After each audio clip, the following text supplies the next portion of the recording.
Hi, David. Hey, Bob. How you doing? I'm doing good. Glad to be talking. Glad to be here. Glad to have you here. Thanks for taking the time. Let me introduce us. I'm Robert Wright, publisher of the Nonzero newsletter. This is the Nonzero podcast. You are David Wallace-Wells. You write a newsletter these days for the New York Times, often about climate change, but sometimes about other kind of planetary issues and issues about the future. You wrote a book called The Uninhabitable Earth in 2019. That was a book, I don't often use the word Jeremiad, but would you say that it wasn't a super upbeat book, right? About climate change. But then you wrote like a little less than a year ago, you wrote a piece for the Times. It seemed like you'd gotten in a slightly better mood about it. So I wanted to talk to you about both ends of that, like how depressed are you now? Because meanwhile, this summer, I think a number of people who maybe hadn't been thinking a lot about climate change are finally getting a little alarmed for reasons we'll discuss. So like, for starters, what is your state of mind at the moment about the future of the planet climate-wise? Well, pulling back from me just for a brief second, I think This is a question that I get asked a lot. I end up talking about a lot. I've written about it too. But so much depends on exactly where you're coming to this question from. So if you're checking in, wondering about climate change for the first time in your life, I think there's no way of talking about it it's quite bad. It's going to get really bad. And we've done a really bad job of managing it. If you are checking in for the first time since, there was major Senate testimony about it in 1988, same story. It's like we've done more damage since that testimony than we did in all the history of humanity before. So knowing that this was a problem and we needed to address it has not actually even changed the sort of trajectory of carbon emissions. There has been over the last few years, I think, a little bit more reason for optimism. And because of when I started wondering about, worrying about, and engaging with climate, which was, I guess, now about 7 or 8 years ago, my life sort of maps this recent period, which is to say, when I first was researching it and working on it and writing about it, the story looked extremely grim. It looked as though not only had we not done anything in the many decades we had known about this problem, but that we were heading for futures that seemed, if not impossible to imagine, supporting human civilization. At least they raised legitimate questions about whether the way that we had lived for decades or centuries could be sustained. And that is to say, we were expecting, as a kind of business as usual, that's the language that was often used, a business as usual forecast for the end of the century of 4 to 5 degrees Celsius warmer than the pre-industrial average, which is about 3 to 4 times the amount of warming that we've had to this point today, when we're at about 1.2 degrees of warming. That's Celsius. So, yeah. Okay. So we're talking, people should inflate for Fahrenheit if they're in the...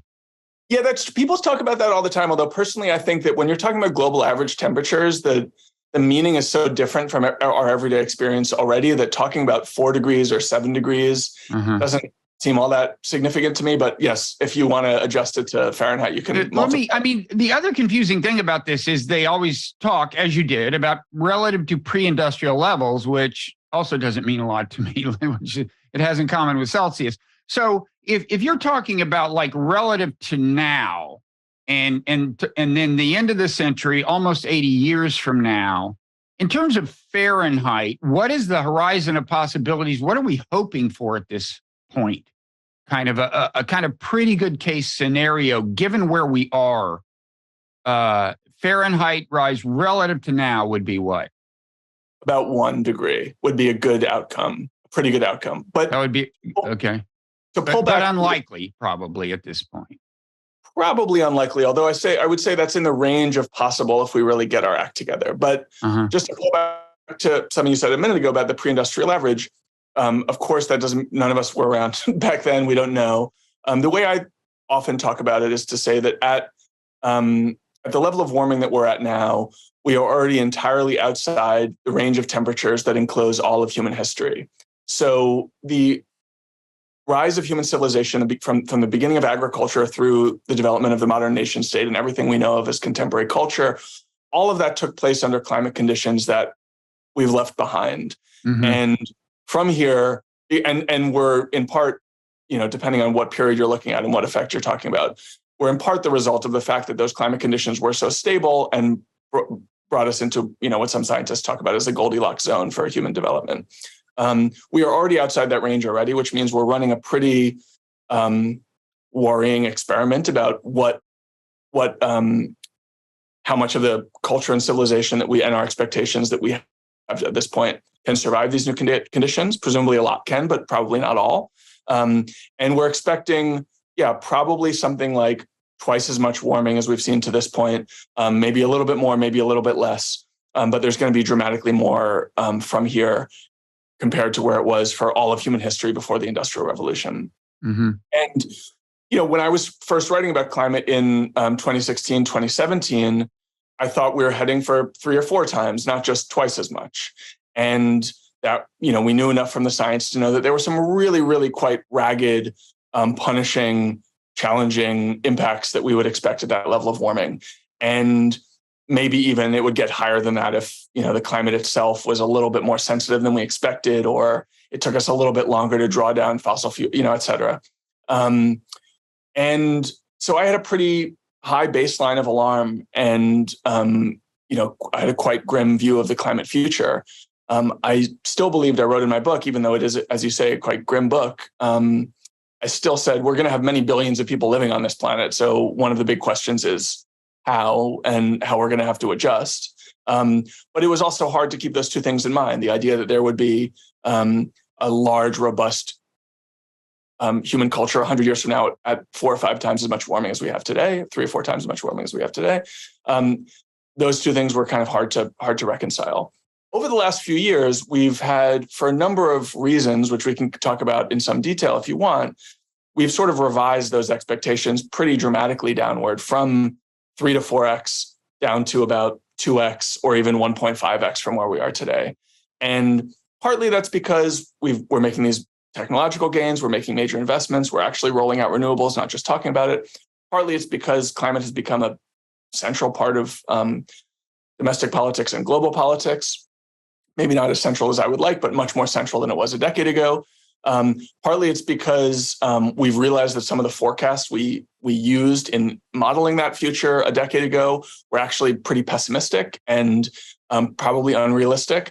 And partly because we've had a kind of a groundswell, sort of political awakening, particularly among a lot of the world's youth, that makes a future return to fossil fuel use or a future of sort of status quo over generations seem quite unlikely. Maybe not impossible, but quite unlikely. And so as a result, the period of time that I've been thinking about this has been a period of time in which I've gone from, thinking a business as usual future looked pretty apocalyptic to one in which a business as usual future looks a lot worse than it is today when things are already a bit jagged and ragged, but much cooler and more manageable than the future which we imagined a few years ago. And so how I think about that, how listeners should think about that says a lot about what else we bring to the table too, how much we believe in human adaptability, human compassion, the ability of cultures to not just empathize in the abstract, but actually help one another through tough times on the one hand, versus on the other hand, our sort of reflex to turn away from that suffering.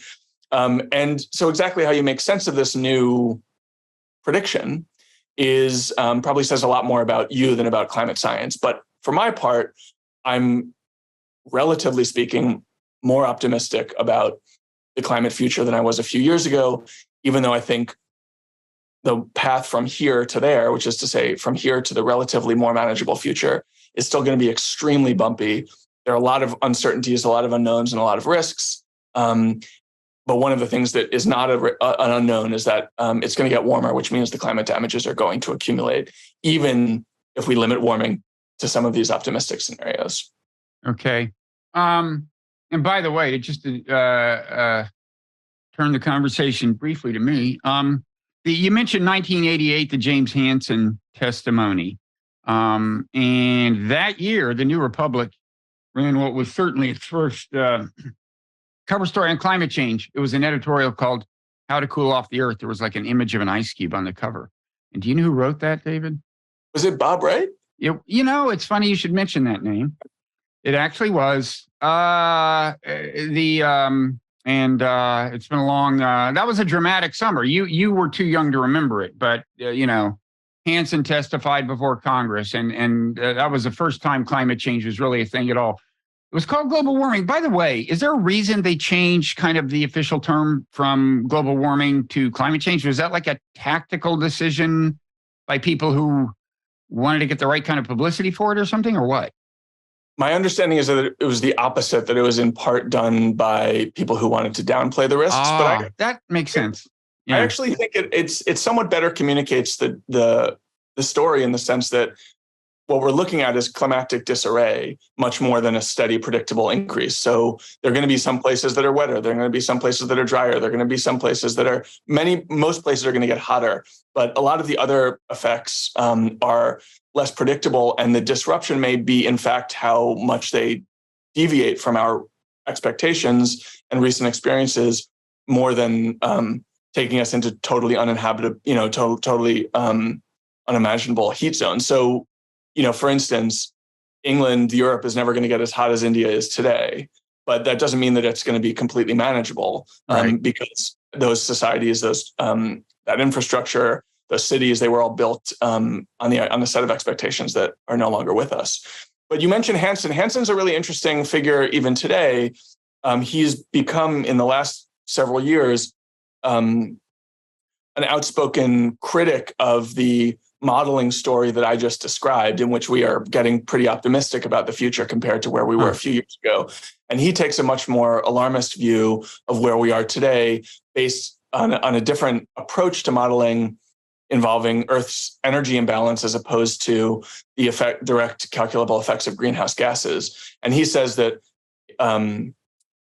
in part because we're drawing down aerosols and eliminating air pollution, which at the moment cool the planet by reflecting sunlight. We're eliminating that air pollution, that's good. Today, air pollution kills about 10 million people a year. But we're probably going to be adding somewhat significantly to our warming problem as a result. And he says that we're actually very much on our sort of that old worst case scenario that we thought we had left behind. So he's also an interesting sort of bookend figure here. He's like, he was the alarmist in 1988. In many ways, what he said then has been completely validated. And he's now staking out an alarmist position by the context of 2023, even as the world has largely caught up to his perspective from a few decades ago. And he was at NASA at the time, right? He was a climate scientist now. So let's talk about a recent example of disruption that seems to be, an interesting question is how confidently and in what sense you can attribute calamities to climate change. But obviously, this has been a summer that featured, first of all, a number of fires in Southern Europe and Canada, most recently in Hawaii. Why don't we take Hawaii and talk about, first of all, the question of attributing things to climate change, but also, I gather climate change could enter into that in more than one way, could have been a contributing factor in more than one way, right?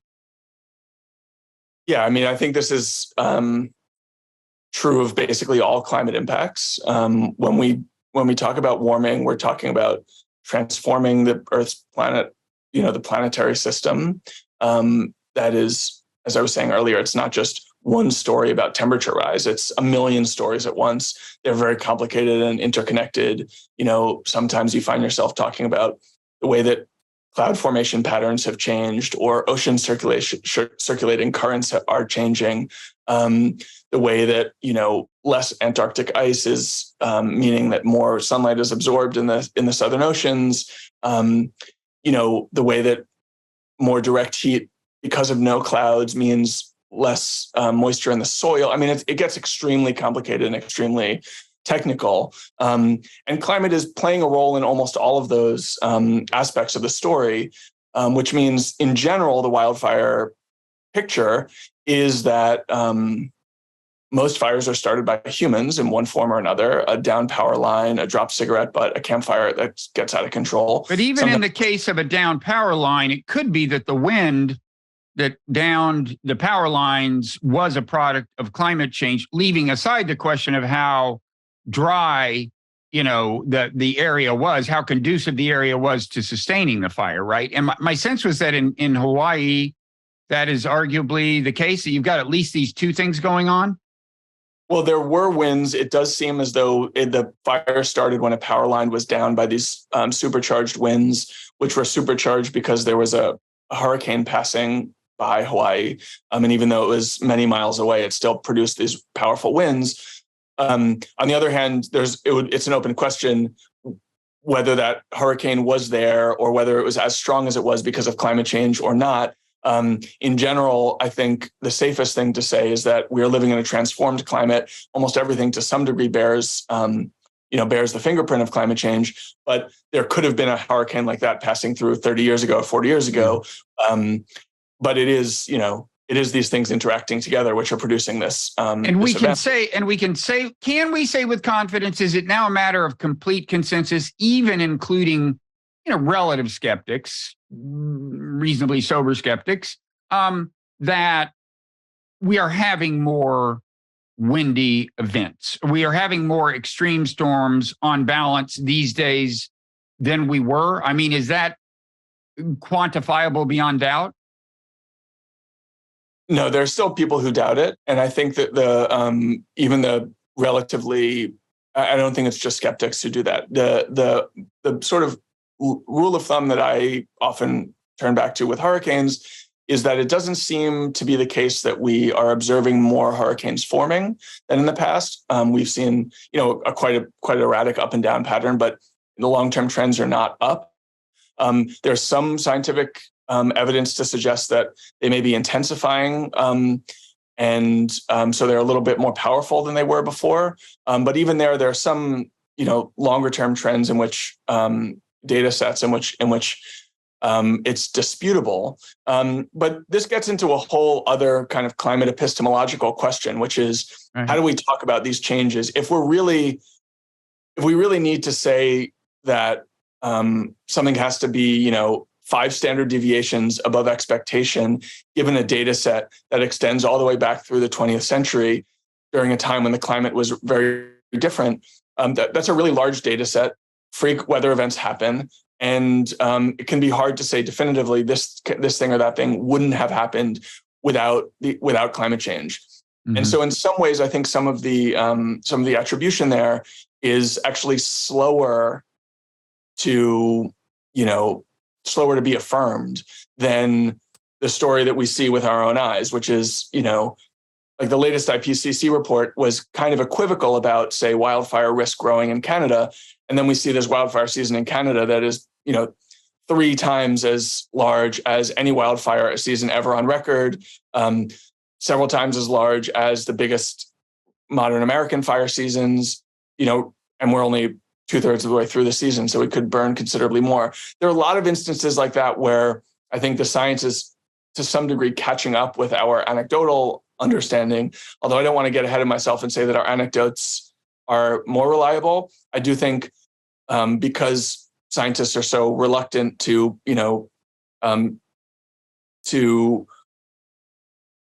because scientists are so wedded to long-term data sets with a lot of variability, it can be hard to really ascertain the influence there. So when it comes to the fires in Maui, we do know that there was drought in Hawaii. It wasn't especially off the charts compared to what it was a year or two ago. We know that there was this hurricane passing through, which was an unusual hurricane. It actually started in the Atlantic Ocean, passed through to the Pacific, then crossed the international date line. So it officially changed from being a hurricane to a typhoon. That's pretty rare. But there are hurricanes around Hawaii with some regularity. This one was relatively strong, but not, historically strong. And then there are a lot of other sort of micro effects and micro changes, both climate and human built, that show that, that brought us to a place where a whole town could be incinerated in the space of a few hours. And unfortunately, we're seeing that kind of dynamic play out more and more. This is of all the things we've seen this summer, I would say among the hardest to pin neatly on climate change. But I also think it's important for all of us to understand that, like, if we're talking about a complicated weather event, it's almost never going to be the case that climate is the sole driver of that extreme event. It is likely going to be the case that warming will have added a few degrees to a heat wave or some percentage of rain to a rainfall. And probably we're dealing with a story like that with the Maui fire, which is to say, probably there could have been some fire. Probably it would not have been as intense or as destructive in different climate conditions. But Hawaii, for whatever the rest of us Americans tell ourselves about it, is actually a fire-prone place. They have fires there. We don't think about them as much as we think about California, but they happen. The question is, as it is with California, are they getting more destructive? Are they burning hotter? Are they proving impossible to contain? And all of these things are sort of important. I mean, another complication, speaking of California, with the statistics, there was the big Santa Rosa fire. And I know Santa Rosa pretty well. So some of my family lives there. My parents used to live there. I've spent whole summers there. And it's an area where there has been over time the encroachment of houses on, the residential footprint has expanded in the direction of, if you go out there in the summer, there's always, it's all golden, it's all this kind of dryish, tall grass. And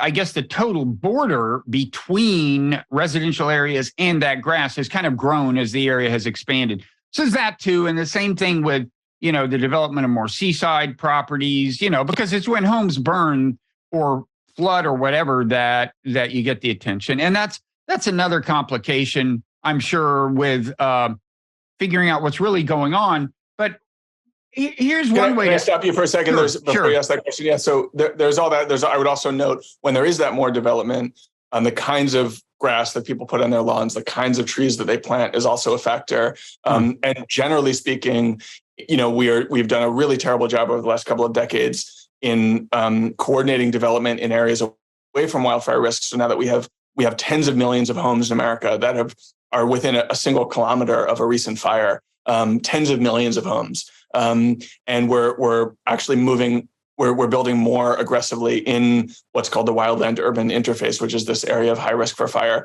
than we are in other places. But I would say, it very much used to be the case that we worried primarily about the burning of homes, and the fire in Maui is an example of a firestorm like that.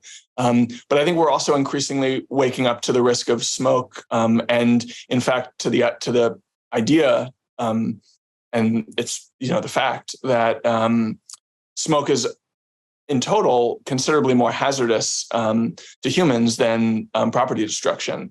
The number of people whose health is being negatively impacted by smoke from wildfires is much, much larger. And so the total public health cost is many times greater from smoke. That's something that I think we really started to worry about in 2020 in California when we saw the orange skies in San Francisco. But we woke up to it much more dramatically this year on the East Coast when we saw the Canadian fire. Yeah, I've been living where I'm living on the East Coast for 22 years. I'd never seen anything like it. And this was coming from Canada.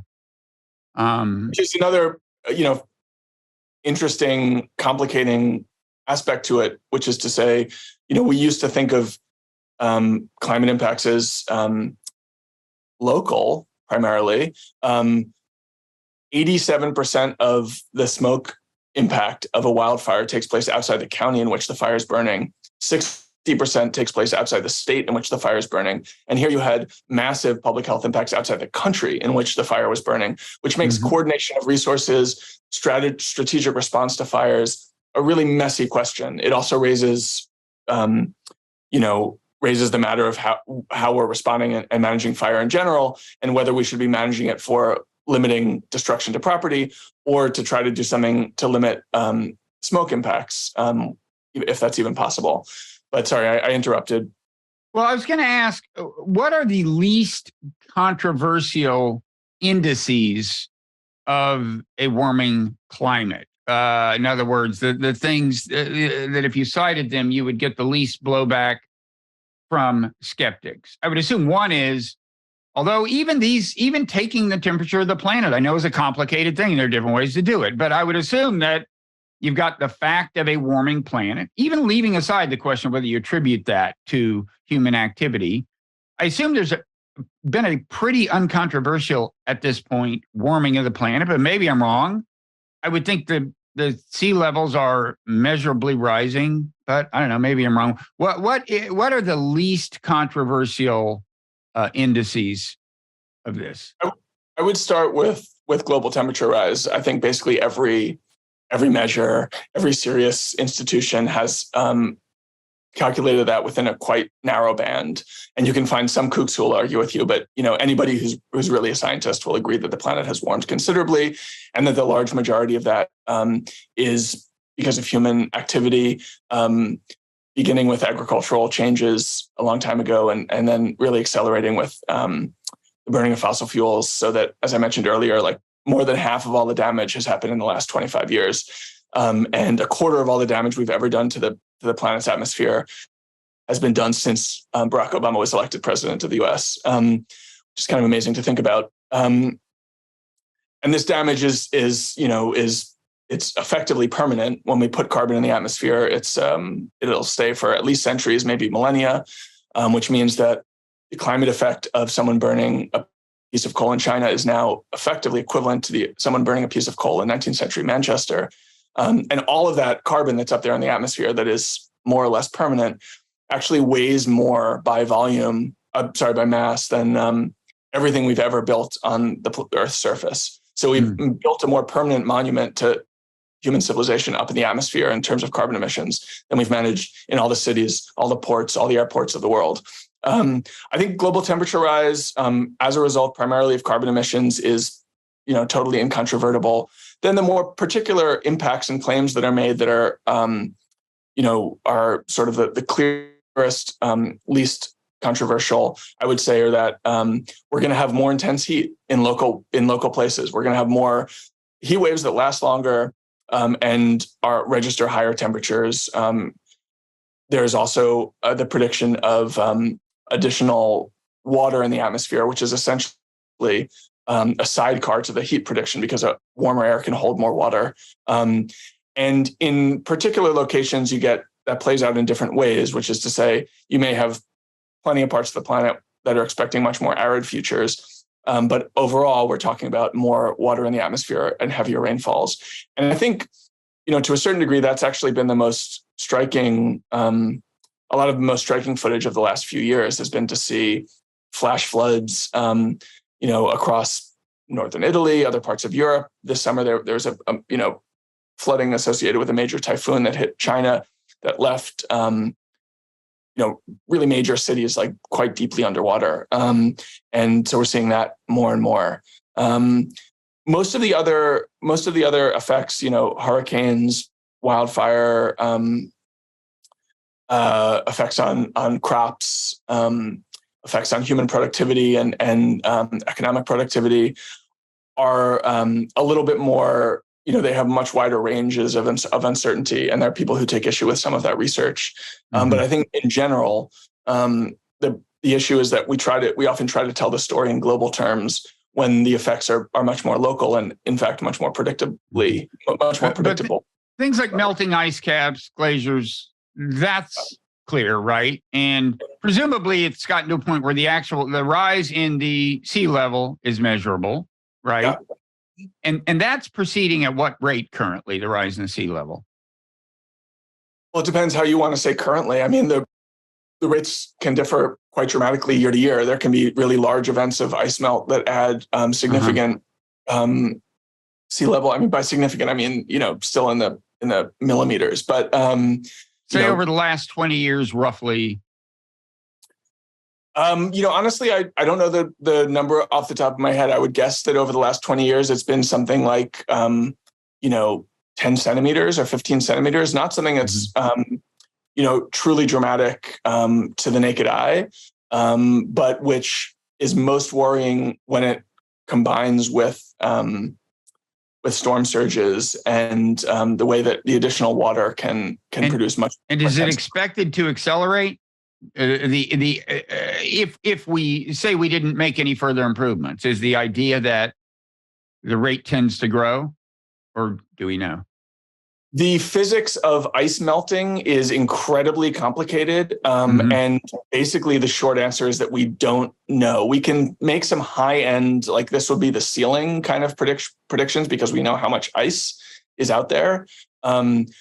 Those predictions are unbelievably large. I mean, it means adding, if all the ice on the planet melted, you may know this from your story in 1989, that would add 260 feet to sea level rise. But that would only happen over many centuries. The question of what amount of ice melt we have already locked in, how fast it will proceed over the next few decades is very uncertain science. We know the direction of change. We know that more ice is going to melt. There will be sea level rise. There's no stopping that for the foreseeable future. There are a lot of scientists who believe some parts of the Earth's ice system have already passed tipping points and will actually melt in an uncontrollable way going forward, but it will be uncontrolled for millennia, not for decades. And exactly how much we can count on, say, in 2050 or 2100, those error bars are really, really quite large. There's some people who think in terms of meters, some people who think in terms of feet, and some people who think in terms of centimeters. And those are all, plausible anchors of expectation.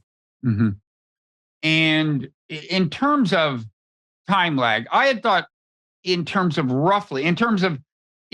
how long it takes for things we do to take meaningful effect, right? I had vaguely in my head, and I should say, I haven't looked closely at this since I wrote that thing in 1988. I've tried to kind of keep track, but it's always seemed to me that although you'd like to see a lot more actual action on this front, it's always seemed to me that this was getting a fair amount of publicity if people would pay attention. And so I've kind of tended to focus myself on more obscure issues, or issues that, if arguably no less important, are getting less attention. But anyway, that digression aside, I was left thinking that there's kind of a several decade lag between when you make a reform, like let's say we radically reduced the amount of carbon emissions right now, like a several decade lag before that really kicks in. Now, first of all, is that even true? Leaving aside the further question of what it takes to actually undo the damage that was already done and whether the effects of that don't keep accumulating, as you suggested. It used to be conventional wisdom that we had some amount of what was called warming in the pipeline, so that if we snapped our fingers and stopped carbon emissions tomorrow, we would still have some amount of additional warming, possibly as much as a half a degree or more to come. More recent science has called that into question and suggested that pretty quickly, within a decade or two of getting all the way to zero, the planet's climate would stabilize, the temperature would stabilize, at least for the set of climate impacts that are called, fast feedback impacts. So the kinds of things that we're talking about on a century timescale. And that is quite good news. It means if we actually get to, net zero in 2050 or 2070, basically things are going to be stable on timescales that humans make decisions about. So, if we're at net zero in 2070, probably in 2120, it's going to look quite similar to what it looked in 2070 or 2080. There are a whole other set of what are called slow feedback, carbon cycle feedbacks that may add some significant amount of warming to that total. For instance, like if all the ice on the planet melts, that will add an additional amount of warming, some significant additional warming, because the ice won't reflect there won't be that ice to reflect sunlight into the atmosphere that there is today. We don't know exactly how to quantify all those feedbacks because we don't know, we're running this experiment just once. And in general, climate scientists don't talk about them. They really do anchor their narrative in this century, which means they can exclude all of those perhaps more worrying futures.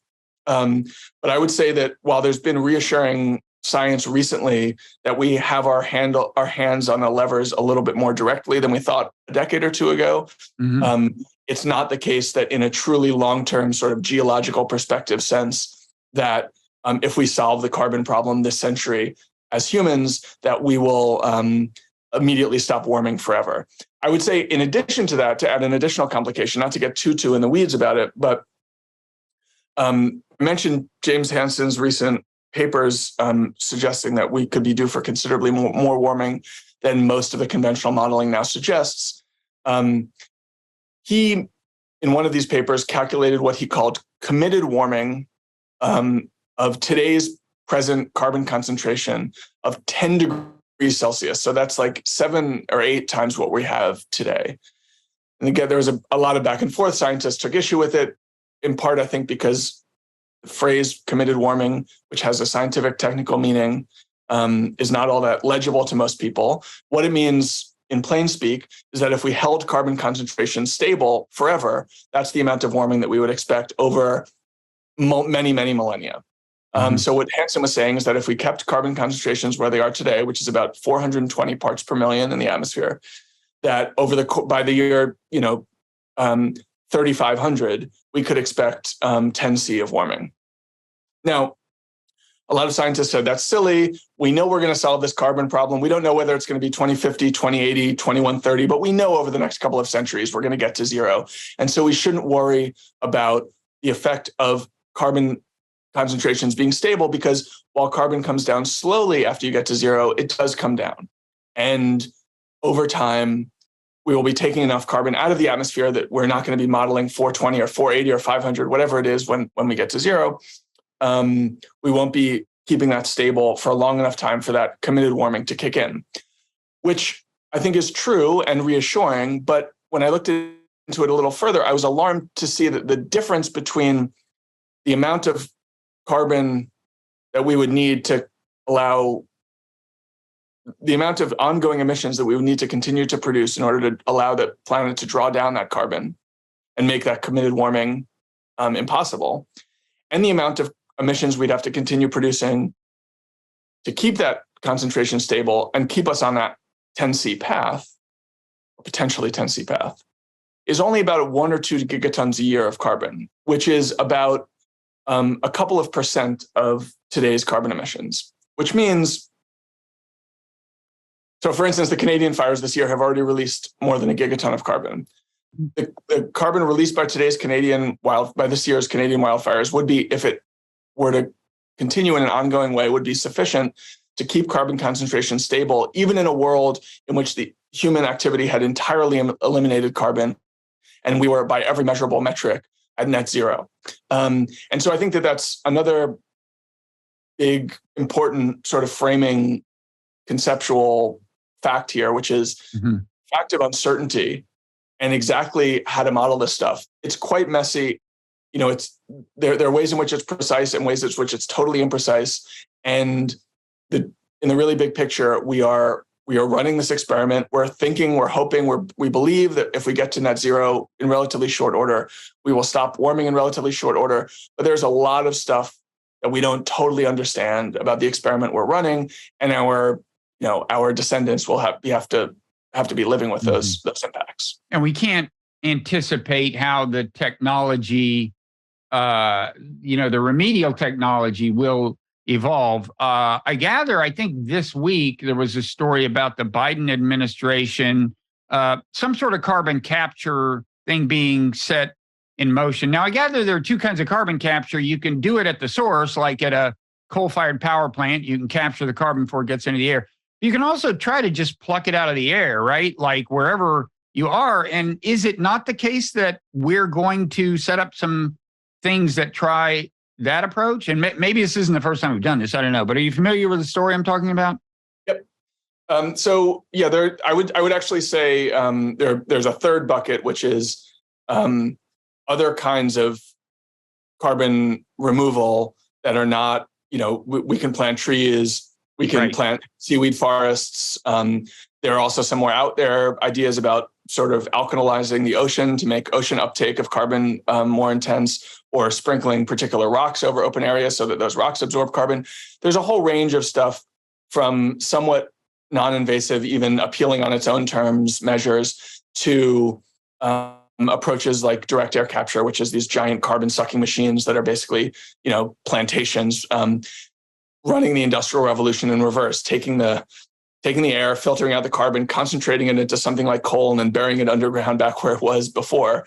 In fact, a lot of the proposals for these kinds of operations cite them at the site of old oil and gas extraction, so that we can actually literally bury the carbon exactly where it came from, because we know that it can sort of stay there safely. So there is one commercially, there is one plant doing this, doing the direct air capture stuff commercially on the planet. It's in Iceland. It runs on hydropower, and it has a quite limited capacity and a very high price tag. So it's important to say a couple things about direct air capture in general, I think, because it does invite a kind of utopian thinking, which is like, we can clean this up like we clean anything else up. The tech does work. We know how to do it. We know how to suck it out of the air. We know how to separate the carbon. We know how to concentrate it. We know how to bury it. We know how to bury it safely. It takes a lot of energy, and it's really expensive. So that right now, and the energy itself, depending on where it came from, could be producing carbon, right? Yeah, and that's one big question, is like, if we're talking about the next 30 years, do we want to be turning any of our renewable capacity over to negative emissions, as opposed to using it to power more homes or power more cars, or do we want to? And in the end, it doesn't. I mean, strictly speaking, it doesn't matter, right? It's fungible. I mean, if you've got so much renewable energy being generated. Where you put it exactly, in a certain sense, doesn't matter, because all the places you don't put it are going to have to use something else. Does that make sense? Maybe that's too obscure. Never mind. There are a lot of different ways of doing this accounting, and they kind of point you in different directions. But in general, almost everyone who you ask about these issues will say, by far the cheapest way of getting carbon out of the atmosphere is not putting it up there in the first place. So, the expense of extracting it by this method is so large that only in some very particular sectors with relatively small carbon footprints does it make economic sense in the sort of medium-term future. Now, maybe 2050, 2060, 2080, the tech will have improved enough, the cost curves will come down. But there's almost no one who works outside the fossil fuel business who says that we should be doing this to deal with fossil fuel emissions. It's, the basic idea is, we know how to decarbonize power. We know how to decarbonize transportation. We should do those things using the tools we have now. And we should be doing some of this moonshot R&D development, whether it's, really from scratch, or in the case of direct air capture, basically investing in it to drive down cost curves, to deal with the hard to abate sectors that we don't have easy solutions for at the moment. And that is the goal of this Biden administration policy. It's not to meaningfully reduce the American carbon footprint. It's a very small buy. It's a few, hundreds of millions of dollars. But, in the context of what we're doing generally, the IRA was the low bound is $369 billion. Most people think it's maybe upwards of $1 trillion of spend when all is said and done. So this is a very small fraction of that spending. And what they're really trying to do is just to, initiate innovation to drive the cost curves down, so that 20 or 30 years from now, it may be a more viable option in more sectors.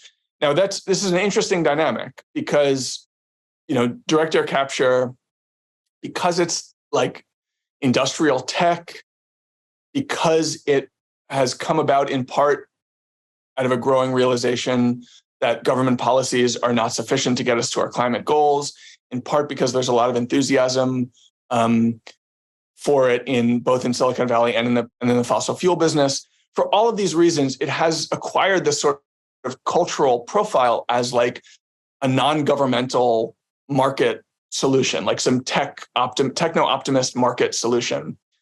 But there's no market for carbon. Nobody's paying you to bury carbon. There's at the moment some voluntary markets. Like if you feel guilty and you buy a plane ticket, you want to offset that carbon.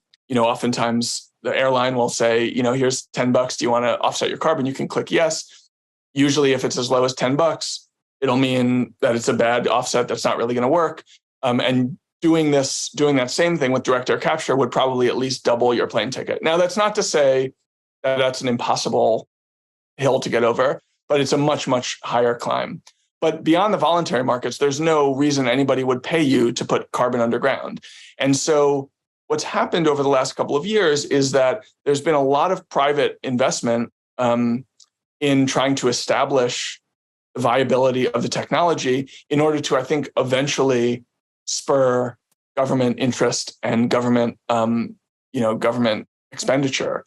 And the hope is that over the course of the next decade or so, we start to think of this job more like we think of garbage removal than like we think of electrifying the grid or whatever. And that some governments in the world, maybe most especially the US, which has the largest historical responsibility for climate change, would be contributing some meaningful amount of money towards a regular running of direct air capture facilities. But I think that probably will happen to some extent.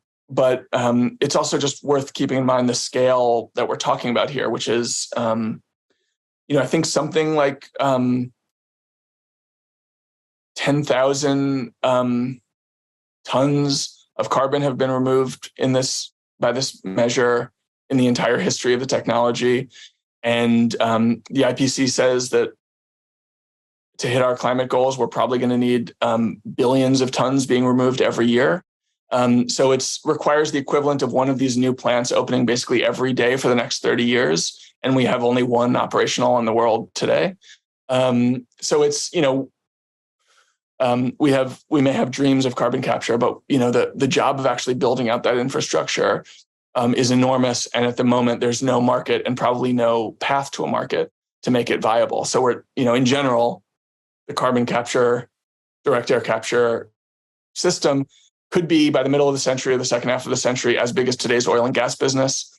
That business, in terms of physical infrastructure, that oil and gas business took a century and a half to develop and was powered by profits. And we're talking about doing the equivalent build out today with no obvious, incentive. Possibility. Yeah. Yeah. Okay. The tech does exist. So yeah. Yeah. And I guess it's true in a lot of realms. I mean, in principle, like, for example, this technology is supposed to reflect the rays of the sun back into outer space, various versions of that, ranging from giant space umbrellas to, I guess, more plausibly, some sort of particulate matter that's put in the atmosphere. That too exists in principle, but it's a long way off, I gather, from being practical. And I would say direct air capture is much farther along. I mean, we're actually doing it today. We're just doing it very small scale. We're not putting mirrors in the atmosphere. We're not putting sulfur in the atmosphere to purposefully cool the planet. We're maybe going to start doing some small scale trials to test it, but it's farther off. Okay. So listen, we've been talking close to an hour, I guess, and it's common on this podcast to, at that point, go into overtime. The first part of the podcast is public, available to all. The rest is available to paid subscribers to the Nonzero newsletter, which it's easy to become one of. You can click the link in the show notes on the podcast app or Google Nonzero and Substack, and then you can just set up a podcast feed that'll always have all the bonus content of various kinds. And there's also written content that then is accessible to your newsletter. Before we go, I want to encourage people to read your stuff. First of all, the newsletter in the New York Times. Now that is for paid New York Times subscribers, right? That's so you're sympathetic to this whole concept of a newsletter paywall, I guess. At least you get the logic. You're also writing other stuff less often now, or what? Oh, I mean, my job is I'm supposed to write a weekly column, which is usually published as a newsletter, although it's sometimes published not as a newsletter for really technical, weedsy reasons. And then I also write for the magazine a couple times a year, longer pieces. Yeah. So when your column's not a newsletter, it is publicly available where the other opinion content is? Yes, although again, exactly why that happens and when it happens makes sense to some people at the New York Times, probably nobody outside the New York Times. So, okay. So that's incentive to keep checking every day. You never know when it'll be there. Or to just become a paid subscriber to the New York Times if you're not one, and get the. Let me just to like everything that I publish is available to readers. It's just, as with anything on the New York Times, like you have to be a subscriber to read it. Like there's a paywall. Right. I guess, see, I've lost track of what is and isn't paywalled on the New York Times to begin with. But you're right. In theory, the whole thing, because I'm a subscriber. But in theory, any given article may be denied you at any given time if you're not a paid subscriber. In principle, although we know how paywalls work, they like to be pretty welcoming at first and so on. Anyway, okay. So I shouldn't have singled you out for some kind of special, put you in some kind of special category. You just write for the New York Times, and that's where your stuff is. And people should check it out. Is there anything else they should check out before we go into overtime? You want to Twitter handle, anything you want to publicize? My Twitter is D Wallace-Wells. My book is The Uninhabitable Earth. I would like to emphasize the subtitle of the book, which is Life After Warming, because the title is the subtitle. It gives a little bit more hope. But those are the basic places to find my stuff. Okay, good. Okay, so I want to end overtime. I want to raise a few things. EVs. What is the truth about EVs and the carbon footprint? And maybe get into some other things you write about, like possibly even including like AI and pandemics and stuff, because you do go beyond climate change in your newsletter. Okay, so with all that said, we will now head into overtime.